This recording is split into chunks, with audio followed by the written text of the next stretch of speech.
Good evening, visitors, and welcome to the Australian War Memorial's Last Post ceremony. My name is Sharon Bown, and joining us today from the Royal Australian Air Force is Flight Sergeant Phil Raynon. We warmly welcome the family of Corporal Eric Douglas McRae, whose story will be told shortly. We welcome the veterans who have served, those who are still serving, and the families that love and support them. The live stream of this ceremony is made possible by the Returned and Services League of Australia and the RSL and Services Clubs Association. We welcome members who are watching the broadcast of this ceremony across Australia. During this evening's ceremony, wreaths will be laid at the base of the pool of reflection by family and by visitors to the memorial. If you are able, would you now please stand and join in singing the national anthem.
Visitors requiring a seat, please be seated. The Australian War Memorial was the vision of Charles Bean, Australia's First World War official historian. Bean landed with the Australian troops on Gallipoli and stayed with them at the front through to the end of the war. The idea of this national memorial and museum came to him at Pozières, France, in the depths of the bloody fighting of 1916. Bean's idea was that this would be a place where families and friends could mourn loved ones buried in faraway places. It would also be a place that could help all Australians understand what these men and women had endured and what they had done for us. Bean's vision, to which we remain true, is best described as inscribed in the entrance to the memorial's galleries. Here is their spirit, in the heart of the land they loved, and here we guard the record which they themselves made. Tonight we will read the story behind just one of those on the Roll of Honour, which lists the names of more than 103,000 men and women who have given their lives for us in war and on operations for more than a century. But first, we present a lament, Flowers of the Forest.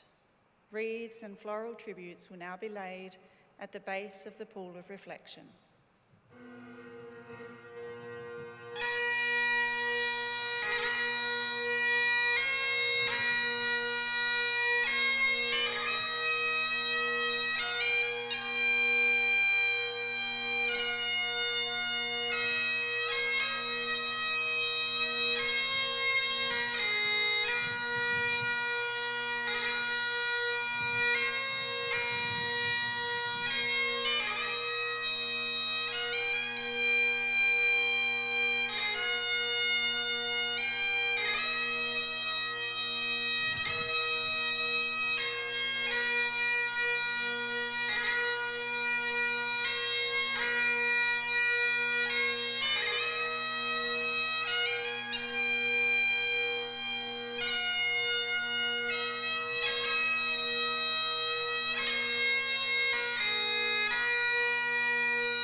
Today we remember and pay tribute to Corporal Eric Douglas McRae.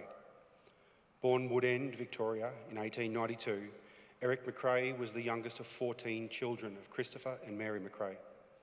The family moved to the town of Maffra, and Eric attended schooling locally before completing high school in nearby Sale. He worked as a school teacher and later a bank clerk before becoming the manager of a cheese factory in Maffra. In August 1914, Britain declared war on Germany after Germany had invaded neutral Belgium. McRae travelled to Melbourne and volunteered for service in the Australian Imperial Force, July 1915. He spent a brief period of time in training at Broadmeadows Camp north of the city. In November, he left Australia on board the transport ship Ceramic, arriving in Egypt at the end of the year. Having shown promise as a soldier, McRae was temporarily appointed the rank of corporal during training and the voyage to Egypt, but reverted to the rank of private at the completion of his training. He joined the 5th Australian Infantry Battalion in Egypt and at the end of March sailed from Alexandria to Marseille in France. From there, the men travelled by train north to the battlefields of the Western Front. In July 1916, McRae was promoted to the rank of Lance Corporal. At the time, the 5th Battalion was preparing for a major assault on the German-occupied French village of Pozières. The unit went into the battle at the end of the month and succeeded in capturing its objectives, but at a very heavy cost. More than half of the men in the battalion were killed or wounded in action. McRae was among the wounded, having been struck in the knee by a bullet. He was evacuated to the hospital behind the lines, where he made a steady recovery. He was transferred to the Australian base depot at Etapa on the Channel Coast, where he worked in a clerical role into the new year. Still suffering from pain in his knee, he nonetheless requested to return to his unit, doing so February 1917. Early 1917 was marked by German forces undertaking a large-scale strategic retreat to a strongly defended position known as the Hindenburg Line. The 5th Battalion was one of many units that followed up on this movement, which led to several battles. At the end of April, the Germans attacked at the French village of La Yarcourt. After some initial success, an Australian counter-attack regained the village. Holding the lines after the battle, McRae was wounded by the blast of a high-explosive shell and was evacuated to hospital. He recovered for nearly 3 months before returning to his unit in July 1917, at which point he was promoted to corporal. In the second half of the year, he became sick and spent more time in hospital. When McRae returned to his unit, British commanders had shifted their focus north of the Franco-Belgian border, especially the sector containing the city of Ypres and the high ground at nearby Passchendaele. The 5th Battalion fought in several of the battles in September and October 1917 that are collectively known as the Third Battle of Ypres. McRae and his comrades took part in the first of these battles at Menin Road in late September. The 5th Battalion next went into the Battle of Ypres, Passchendaele, and the sector at Brunswinder. On the morning of 4th October 1917, McRae was in support trench that came under heavy German artillery bombardment. He was struck in the neck by shrapnel and killed. He was 25 years old. Initially buried near where he fell, after the war his remains were reburied in the aeroplane cemetery near Ypres, alongside the graves of more than 1,100 Commonwealth First World War servicemen. In Australia, Eric McRae was survived by his parents, some of his siblings, and his fiancée Vera Powell. 2 of Eric's brothers also joined the AIF. Sergeant Arthur McRae served with the 28th Battalion on Gallipoli on the Western Front. He survived the war and returned to Australia in 1918. Sergeant Major Godfrey McRae served with the 11th Field Artillery Brigade in France and Belgium, was mentioned in dispatches, and returned to Australia in 1919. Corporal Eric Douglas McRae is listed on the Roll of Honour on my right, among almost 62,000 Australians who died while serving in the First World War. A photograph of his headstone is displayed today beside the pool of reflection. This is but one of the many stories of service and sacrifice told here at the Australian War Memorial. We now remember Corporal Eric Douglas McRae, who gave his life for us, for our freedoms, and for the hope of a better world.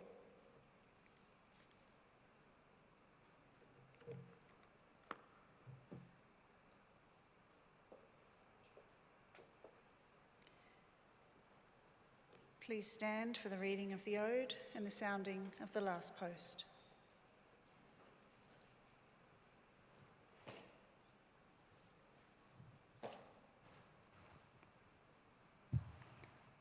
They shall grow not old, as we that are left grow old. Age shall not weary them, nor the years condemn. At the going down of the sun and in the morning, we will remember them. We will remember them.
Lest we forget.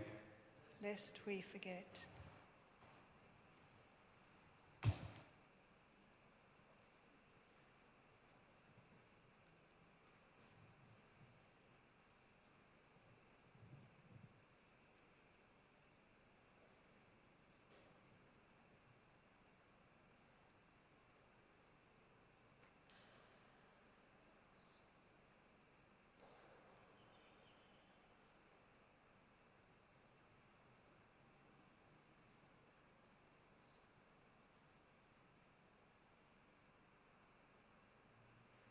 We leave you this evening with the words of the memorial's founder, Charles Bean. Many a man lying out there at Pozières or in the low scrub at Gallipoli, with his poor tired senses barely working through the fever of his brain, has thought in his last moments, well, it's over. But in Australia, they will be proud of this. Ladies and gentlemen, girls and boys, that concludes today's last post ceremony. On behalf of the Director, staff and volunteers, thank you for visiting the Australian War Memorial today. We wish you all a very pleasant evening.